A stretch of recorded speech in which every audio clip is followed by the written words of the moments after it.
rage these days, right, guys? And what with conglomerates like Marvel and Disney Plus fucking and farting out financial babies left and right, it's easy to see why things like the Avengers and Spider-Man are in the top peak performance ever. But it wasn't always like that. Matter of fact, back in the day, if you read comic books and you liked superheroes, people thought you were a fucking nerd. Now, before everyone jumps up my fucking ass about this and says I'm a fucking elitist making fun of people, hold the fucking phone, prick.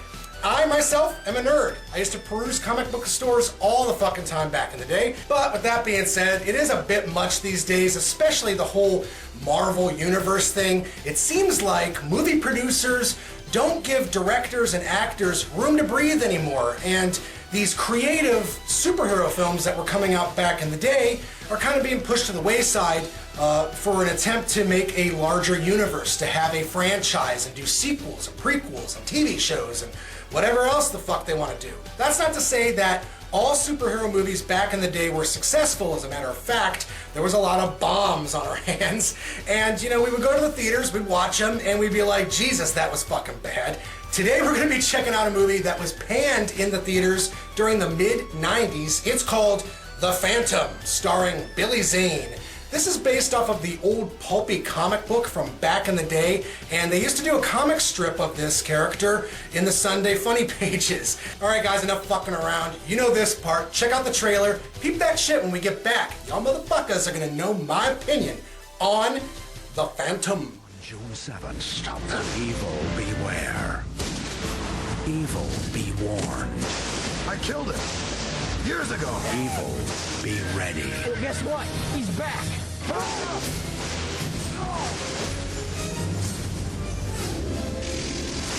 There are those who say he is only a myth. Soon they will discover the Phantom is real. Rated PG. At theaters everywhere. June 7th. Okay guys, now that I got my rather hyperactive intro out of the way, and now that I've actually revisited the film The Phantom starring Billy Zane, I feel like I can slow down a little bit and talk to you guys about the actual movie. The Phantom from 1996, I don't know, this is one of those movies where it's definitely a product of its time period. The Phantom exhibits everything that was prevalent in Hollywood tenfold. I mean, the budget looks like it was pretty big. There's a lot of costumes, there's a lot of exotic locations, there's a lot of set designs. You've even got a ton of B-movie actors, kind of coming out of the woodwork left and right. Stunts, I gotta admit, are pretty cool. There's no CGI, it's all like wire work and old school prosthetics with explosions, and definitely a hands-on DIY mentality. So I really appreciate that angle of it.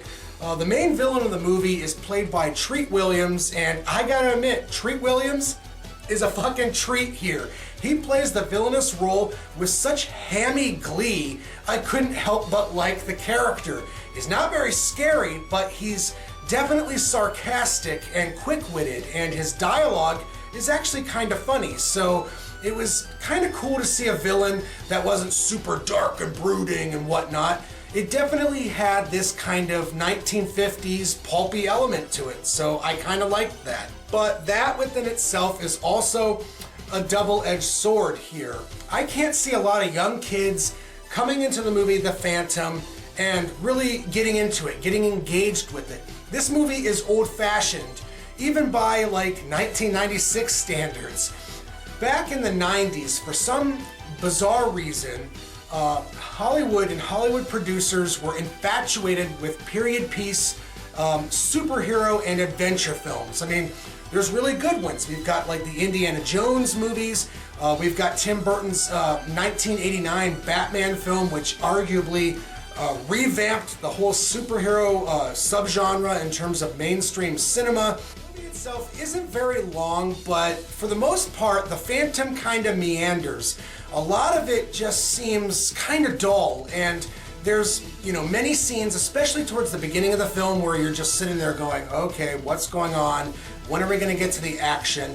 It's not until about 30 to 40 minutes into the film that things start to finally pick up, the action ramps up, And I don't know, I feel like a lot of the actors and their scenes and the narrative overall really start to kind of come together. It has all the hallmarks of a light and bright, likable superhero movie, but it's done in such an old school way that I feel like a lot of audiences would view this movie and they would say to themselves, this is kind of bad.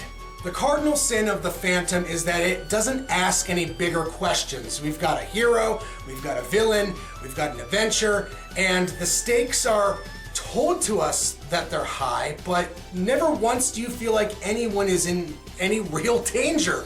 There's explosions, there's planes crashing, there's trucks falling off of bridges, you've got Billy Zane in a full purple outfit, riding a horse, shooting guns, swinging on vines, and it's all very adventurous, but not once do you ever feel like these characters are in danger.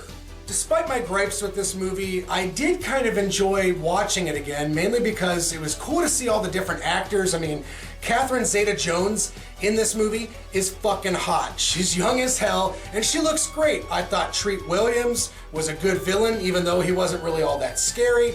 And then you've got Christy Swanson, who I used to like back in the day until she turned into a Trumper. But let's not take a deep dive here, guys. This is just some pulpy, shitty superhero movie from the mid-90s. And it is what it is. This movie was designed to sell seats in movie theaters. It was meant to be watched while you eat popcorn and drink pop, and then forget it the moment you walk out the door. At least that's how I view it. Out of 10 stars, I think I could give 1996's The Phantom maybe 5.5, almost a 6 out of 10. And the only reason I give it that star count is because there was potential here. I love those old school pulpy superhero comic books, and it would have been cool to see them take it relatively seriously here. They kind of don't. The director and the producers treat the subject matter as if it's just another throwaway Hollywood blockbuster. And that, my friends, is the sole reason why The Phantom ultimately failed.